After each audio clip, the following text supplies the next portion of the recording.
എടാ, ഞാൻ നിന്നോട് അപ്പോഴേ പറഞ്ഞതല്ലേ 7 മണിക്കാണ് സിനിമ, 6 മണിയാകുമ്പോഴെങ്കിലും നമ്മളിവിടെ എത്തണമെന്ന്. ഇതിപ്പോൾ ഇതിൻ്റെ ഇടയിൽ നമുക്ക് എങ്ങനെ ടിക്കറ്റ് കിട്ടാനാ? ഈ നിൽക്കുന്നവർക്ക് തന്നെ ടിക്കറ്റ് കിട്ടുമെന്ന് എനിക്ക് തോന്നുന്നില്ല. എന്തൊരു തിരക്കാണിത്. നീയൊന്ന് സമാധാനപ്പെട്. ടിക്കറ്റൊക്കെ നമുക്ക് ഒപ്പിക്കാമെന്നേ. അതെങ്ങനെ? ഇവിടെ ജോലി ചെയ്യുന്ന ആരെങ്കിലും നിനക്ക് പരിചയമുണ്ടോ?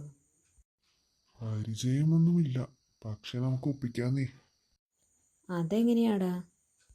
നീ ഇവിടെ നിൽക്ക്, ഞാനിപ്പോൾ വരാം. നീ കാര്യം പറഞ്ഞിട്ട് പോ. ടിക്കറ്റ് ബ്ലാക്കിന് വിൽക്കുന്ന ചേട്ടന്മാരുണ്ടാവും ഇവിടെ. ഞാൻ പോയി 2 ടിക്കറ്റ് ഒപ്പിച്ചിട്ട് വരാം.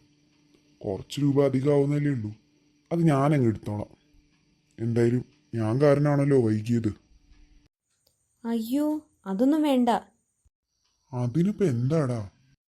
ഈ ടിക്കറ്റ് ബ്ലാക്കിന് വിൽക്കുക വാങ്ങുക എന്ന് പറഞ്ഞാൽ അതൊന്നും നിയമപരമല്ല. അതുകൊണ്ട് തന്നെ നമുക്കതൊന്നും വേണ്ട. വല്ലവരും അറിഞ്ഞാൽ തീർന്നു. എന്നാ വേണ്ടെങ്കിൽ വേണ്ട. നാളെ അപ്പോൾ നേരത്തെ വരാലേ. അതെ, അതാ നല്ലത്. അങ്ങനെ നേരായ മാർഗത്തിലൂടെ പോയാൽ മതി.